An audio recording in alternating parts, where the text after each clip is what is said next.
Simon says subscribe and click on the bell icon to receive notifications.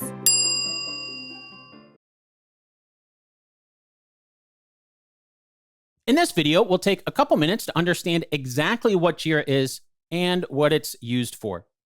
Simply put, Jira is a project management and issue tracking tool.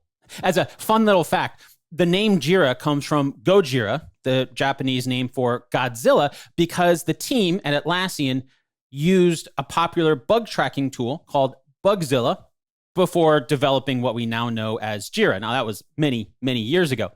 But there are a lot of different ways that companies organize their projects. Waterfall, Six Sigma, Prince 2, and so on.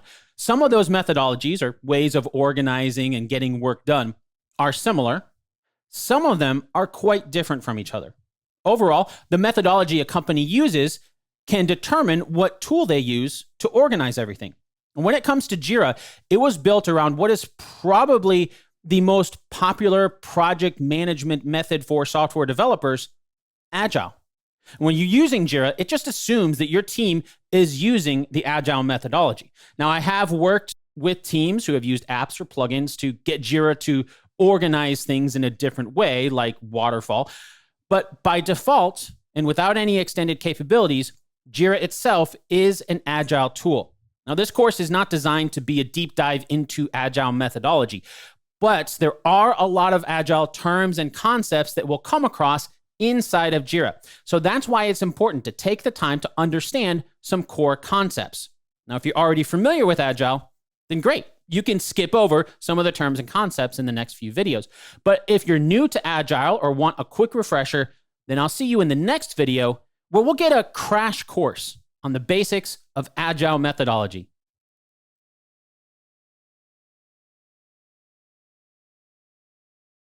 In our last video, we learned how Jira expects you to understand Agile methodology. So in this video, we'll get an overview of what that means.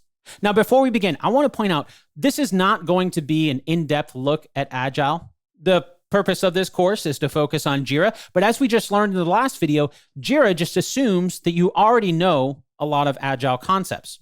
So that's the purpose of this video, to give a crash course on Agile methodology in a single video. So Agile is a software development methodology focused on empowering teams to efficiently organize their work through self-management and collaboration. For our purposes today, there are some key things about Agile that are always helpful to keep in mind when we're working in Jira.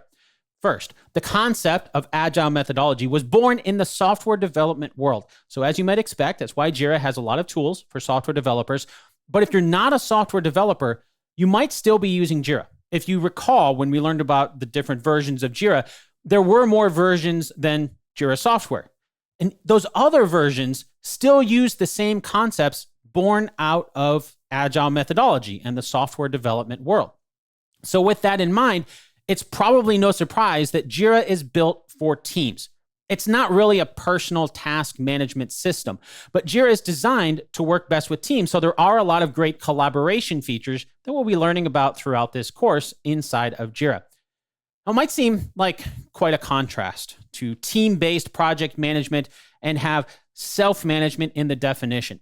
But this is one of the key things about Agile that makes it so great for knowledge workers in any team environment, because it's a mixture of the best of both worlds. It's a framework for teams to collaborate while giving each person on the team the freedom to make the best decision for what work they need to get done. So that all sounds nice from a theoretical point of view, but practically, how does a team using Agile methodology make this happen? The backbone of how this all works is through an Agile board. Now, an Agile board is not unique to Jira. In fact, I've worked with teams in the past who prefer to use just a simple whiteboard with sticky notes for them to track their work. But physical whiteboards won't work for everyone, of course, especially if you have remote workers. And there is no right or wrong tool when it comes to Agile. It's more about what's right for your team. On an Agile board, we'll have different columns. In Agile, sometimes they're called lanes, but in Jira, they're called columns. So that's the terminology that I'll use in this course as well. Think of each column like the steps that you need to get a project done. In the simplest of projects, you'll have these three columns: to do, in progress, and done. Now, there are two different types of agile boards that we'll come across in Jira, and they both look basically the same, but they function a little bit differently. They are Scrum and Kanban boards. These boards function according to the rules of the agile method that your team is using. Typically, you'll be using either a Scrum or Kanban framework in your team, and then by extension, using that type of board in Jira. But Jira doesn't tell you what those terms mean. So this is just another example of how Jira just assumes that you already know.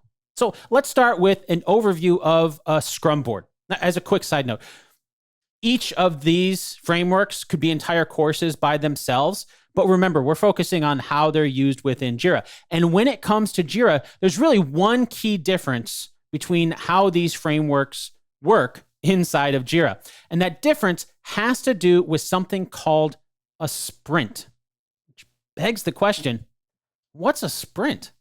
So a sprint is a block of time that your team will use to decide how much work gets done, right? So some teams might prefer a 1 week sprint. I've worked with some teams who choose to do a 1 month sprint. It's pretty rare to go more than 1 month. I'd recommend starting shorter, maybe a week or two, and then you can always decide to change that time period if your team feels it's not meeting enough or maybe meeting too much. And then once your team decides on how long they want their sprints to be, the basic concept of the Scrum framework is to figure out how much work you can do in that time period. You want to be realistic about the amount of work that can be done, but as a former colleague of mine used to say, run. Don't walk to the finish line, to the end of the sprint. So you sprint to the end of the sprint, right? So let's go back to our agile board to see how this happens. Let's say our team has decided on a 2 week sprint because in my experience, that's the most common sprint length. Back on our agile board example, at the start of those 2 weeks, our team will have a sprint planning meeting. In the sprint planning meeting, everyone on the team decides what work needs to get done in the sprint. In our example, that means the next 2 weeks. So in the sprint meeting, if there are high priority items in the next 2 weeks, that's where it gets discussed. Then this is where the self-management comes into the workflow, because over the course of that sprint in those 2 weeks, each team member decides what to work on next. Everybody has already decided in the sprint planning meeting what needs to get done in that block of time. And of course, if there are specific high priority items, then you can discuss that in the sprint meeting. But everyone on the team knows what has to get done. Then, at the end of the 2 weeks, you have another sprint meeting and repeat the whole process by adding batches of tickets to work on for the next sprint. Now, of course, that's a perfect scenario. In the real world, things always come up in the middle of sprints. This is where the run, don't walk part of the sprint comes into play, because in the sprint planning meeting, everyone on the team has already agreed the sprint includes the maximum amount of work that they can get done in that time period. Remember, we're sprinting to the end of the sprint. So if something else comes up, you're basically going to do one of two things. By default, Jira wants you to follow the best practices in Agile, which means that new work gets added to the backlog. Basically, because all the work has already been agreed upon for the sprint, you don't spring new work on people mid-sprint. Instead, you add it to the backlog, so in the next sprint planning meeting, it can be considered. Now, if the work is high enough priority to add mid-sprint, then Jira is going to give you a notification that the scope is changing, and the best practice here is to remove the same amount of hours from the Agile board that you just added on. For example, if the work that you're adding is estimated to be a half day's worth of work, then you'll need to take a half day's worth of work off the current sprint. Usually that gets moved to the backlog so it can be considered in the next sprint. We can't make more time. And since we're sprinting and not walking, everyone's time is already estimated at maximum efficiency. Adding work on top of that is how you start to break down efficiency. People get overworked, corners get cut, quality suffers, and so on.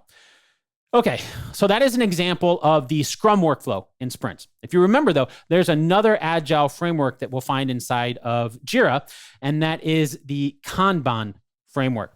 Not every team works best with sprints, and that's where Kanban comes in, because Kanban does not have sprints. Instead, Kanban workflows use the Agile board in a continuous workflow. There aren't any sprints to break up the work. It just keeps going in perpetuity. So let's hop back to our Agile board. You'll notice the Agile board itself is the same. It's really just how we use it that's different. Now, inside of Jira, there are some different features that we'll look at later on. As soon as the work gets done, you'll notice new tickets are added directly into the to-do column. So they'll get worked on as soon as the in-progress work is done. Now, that's something universal in an Agile workflow, whether it's Scrum or Kanban. Once a ticket is started, you always want to get it completed as much as possible before working on something new. That way you don't end up with everything in progress, but nothing actually getting done. But Kanban doesn't have sprints. So it's basically an ongoing process of just adding work to do and then getting that work done.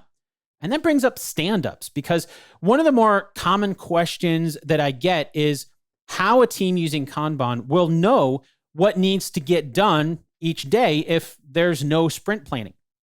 Often, you'll find teams that use both Scrum and Kanban actually will have a stand-up meeting each morning. The idea, the reason why it's called stand-up is it's so fast that nobody needs to sit down for it. Everybody can stand up. But in that meeting, everyone does a quick review of what they did the day before, what they plan on doing that day, and then if they have any roadblocks that need to be addressed. And in that stand-up is where if there are new priorities that come up, like a high priority item that comes up, that can be addressed then. Again, this isn't unique to Kanban, but in my experience, it's the teams using Kanban that rely on their stand-ups heavier than Scrum teams, because the Scrum teams have their sprint planning meetings as well. Okay, so to recap what we learned in this video, Agile methodology has two primary frameworks that we'll see in Jira for how things get done. One is Scrum, which has a sprint where your team will sit down and figure out all the things that need to get done in a predetermined amount of time, the sprint. Then there's Kanban, where there aren't sprints, but your team works on tasks on an ongoing basis. And as I mentioned at the beginning of the video, there's a ton more depth that we can go into when it comes to Agile methodology itself. But now that you're familiar with some of the basic Agile concepts, let's move on to our next video, where we'll learn more about some of the more Agile-specific terms that we'll find inside of Jira. See you there.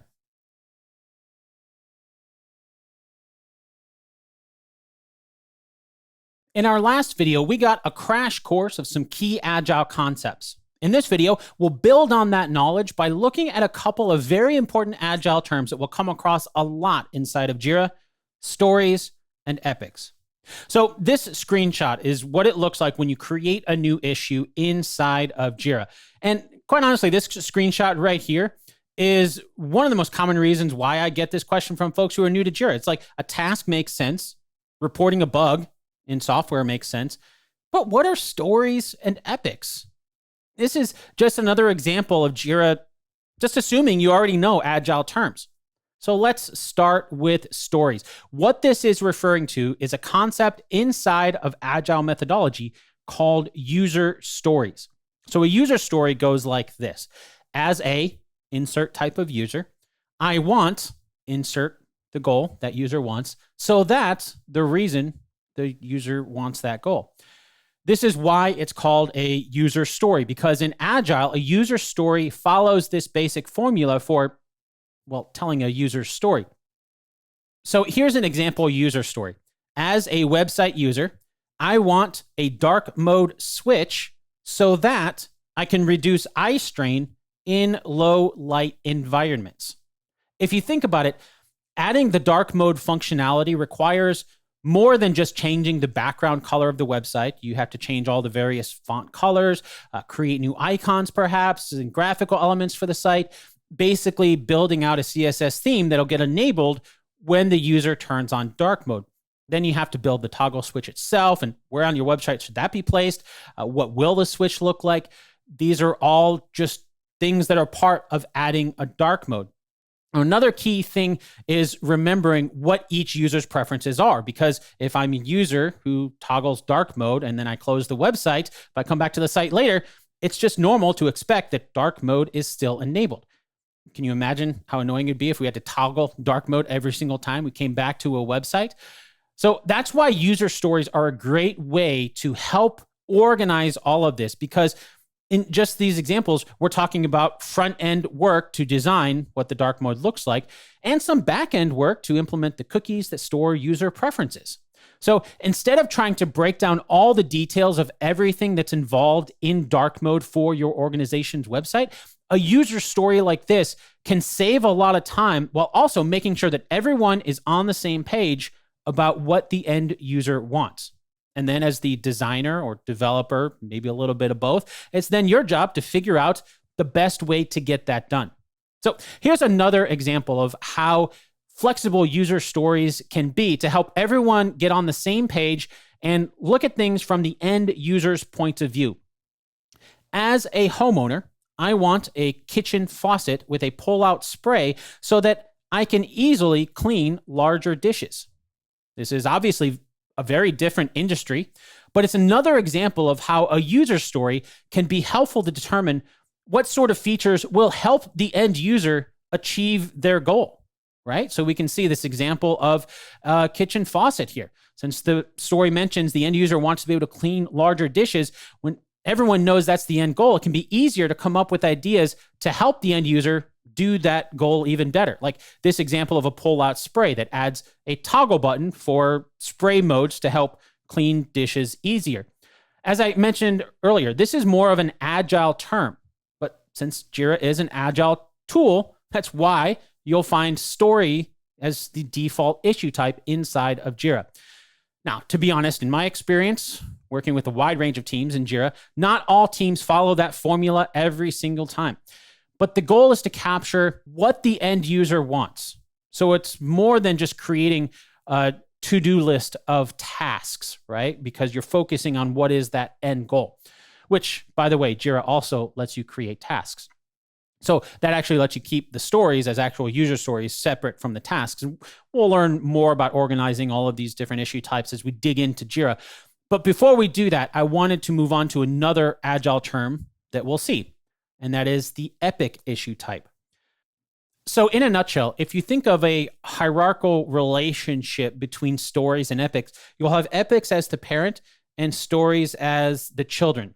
Probably the easiest way to think of epics is like big, massive, epic-sized stories, because most overall projects that you're doing at work require more than one story. This is especially helpful when your team is working with sprints, where a good rule of thumb is if you have a story that needs to span multiple sprints, you can break it up into multiple user stories and then track them all with an epic. So let's go back to our example of dark mode from before. It's not like dark mode is the entirety of the website. So maybe that story is something that goes into an overall epic for the user settings that we'll build for our web app. And then we can have similar user stories under that epic for things like the settings, right? So like maybe allowing the users to customize their profile picture. And of course, if they have a user account, we'll probably want a place for them to change their login details, like if their password, two-factor authentication, and so on. But all those are very different user stories than the dark mode, but they can be tracked by using an epic altogether if we're putting them all in the same place. So to recap what we learned in this video, when you see a story in Jira, it's referring to a user story.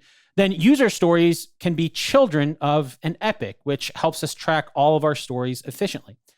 Now that we're more familiar with some of the agile concepts that we'll find inside of Jira, there's one more bit of conceptual learning that we'll have to do before we hop into Jira itself, because there are a couple of terms that Jira uses in ways that you might not expect. And they're terms that I found people who are new to Jira are often the most confused about. So we'll clarify all of that in our next video. Hi, from everyone at Simon Says It. We hope you're enjoying this training lesson. Please like this video to show your support for the channel.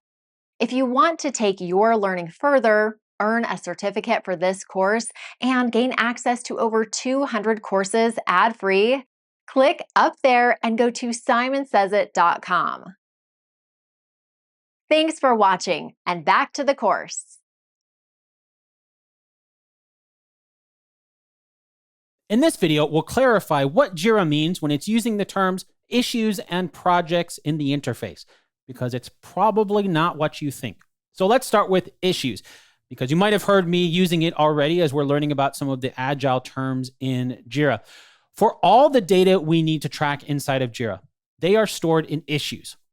They are the core way to do that because issues contain all your fields. Fields are straightforward, exactly what you would think of, like due dates, labels, the description, and so on. One of my favorite ways to explain issues is to think of them like the sticky notes we're going to put on the whiteboard to track our work, right? The note itself is really just a container. You can write any sort of information that you want on it. And then you can take that to the next level and start to introduce different colored sticky notes to help you organize them better.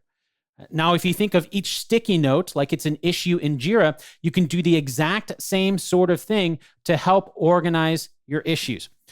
In an earlier video, we learned about stories, and then another default issue type in Jira are tasks and bugs, not insects. But remember, we also learned Jira's origins are in software development, so these are software bugs.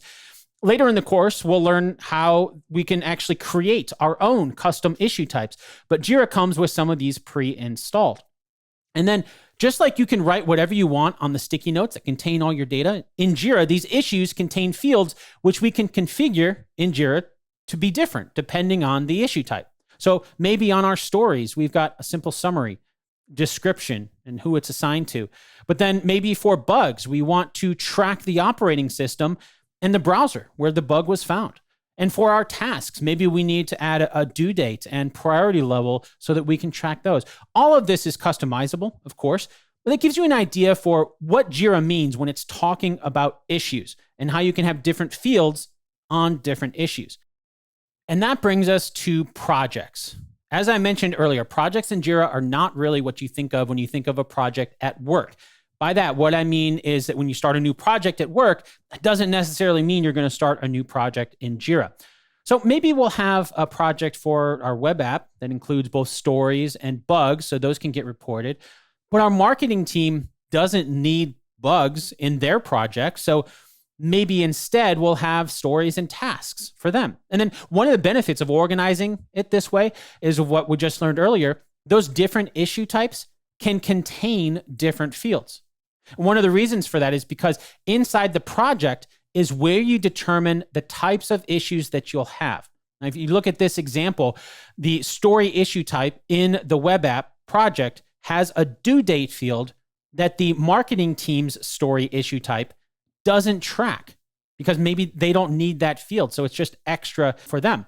Of course, we'll see a lot more of this as we dig into Jira itself, but hopefully you're already starting to see how powerful this sort of organization really is. So to recap what we learned in this video, issues are the containers for information, the data that we want to track in Jira. Then projects are the containers for the issues. Okay, so now that we have a good understanding of some of the key concepts, let's hop into Jira, and we'll do that in our next video.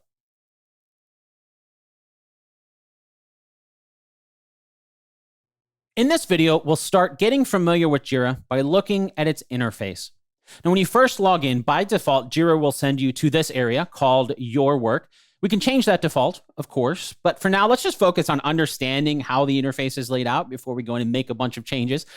So, as I mentioned in an earlier video, I am using my personal Jira instance for this course. So that's why you're seeing things here. It's not as blank as it would be if it's a brand new installation of Jira. So what you're seeing here is the Your Work page for my user account when I first log in. And a lot of this is pretty straightforward.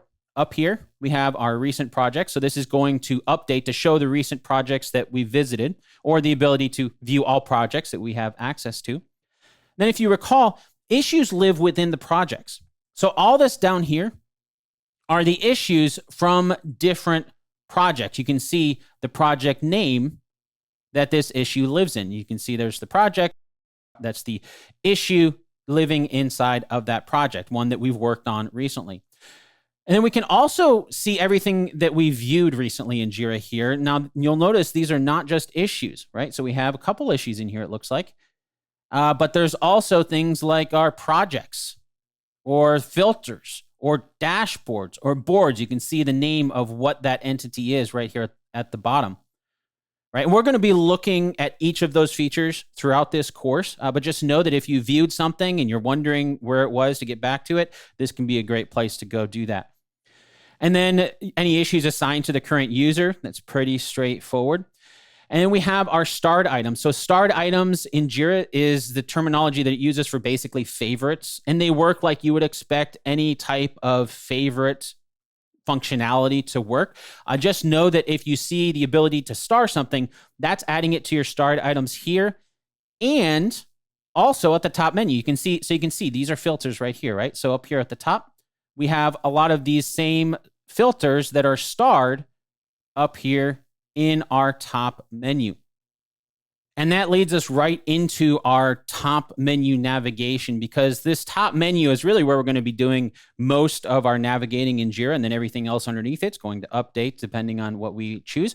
So let's go from left to right to get a better sense for what all this means. So up here at the top left, the first icon is the app switcher. Now the apps that it's switching between are Atlassian apps. For example, we can see I have Jira, but I also have a Confluence license. That is Atlassian's wiki tool for documentation and things like that.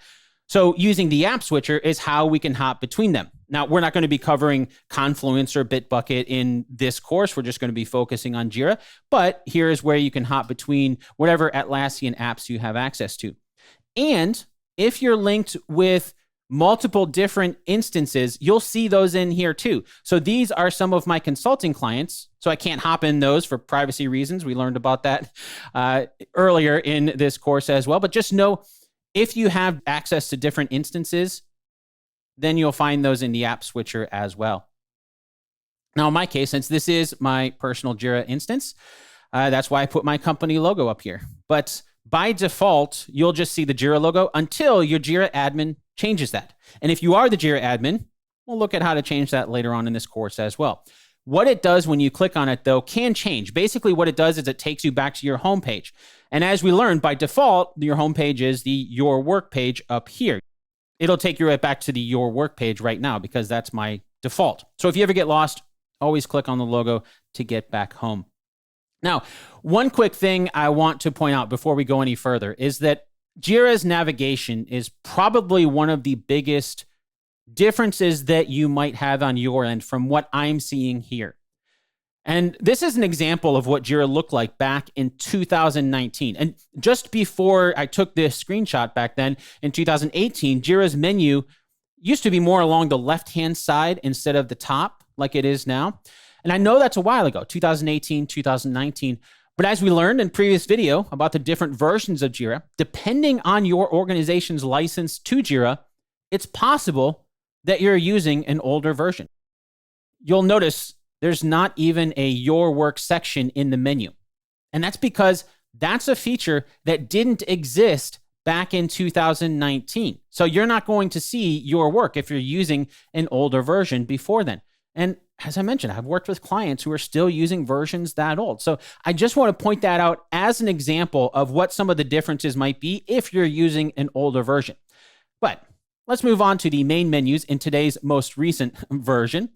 So we do have the Your Work option in the menu, right? So if you do change the homepage and this doesn't take you back there, this can be a quick way to access a lot of the things in there or just to go back to the Your Work page. Now, the rest of these will really start to make a lot more sense as we go through this course to dig into these features. But if you recall from a previous video, Jira uses the term projects a little bit differently than you might think. So in here is where we'll find all the projects that we have access to, as well as any projects that we've starred. You can see we actually have a starred one here, which looks like it's at the very bottom of our list of starred items here. But in here is where we can access all the projects. View all projects, exactly the same as this link here. It's just a matter of whether or not you're on the Your Work page to get back to it. Moving on to filters, you can think of filters like saved searches. And just like projects, you can star your favorite filters for quick access here, view all filters that you have access to, or start building a new one through advanced search. And we'll look at that in more depth later on. We'll also be looking at dashboards and teams later on as well. But in a nutshell, you can think of dashboards as like a quick way to access things that you're working on or build charts that can help with reporting. In fact, before Atlassian added the Your Work section, a lot of that used to be done through dashboards, and these are gadgets on the dashboards.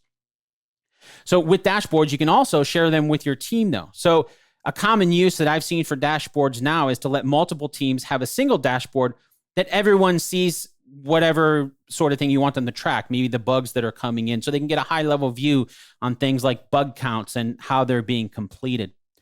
Moving from dashboards, we have teams, and teams in Jira are a place where you can collaborate with other people in your Jira installation. Think of it like a little tiny meeting room. It's outside of projects and it's outside of really anything else. It's its own little space where you can just collaborate with your team. We'll be looking at teams later on as well. But one thing I want to point out here is this little invite people to Jira, because I get a lot of questions about this one too. If you are not a Jira administrator with access to billing, when you try to add someone here, it's just going to send a request to your Jira administrator that says, hey, this person wants to invite somebody else into Jira, accept or reject. And that can have an impact on your bill, which is why it goes to your Jira administrator. It doesn't happen right away. Now, if you are the Jira administrator, we're going to look at where that shows up on the back end later on in this course as well. Now, for these last two items here, we are not going to be covering them because, as we learned earlier, we're just focusing on the core features in Jira. And as you can see, plans are an add-on that's not included in the version of Jira standard software that we're using in this course.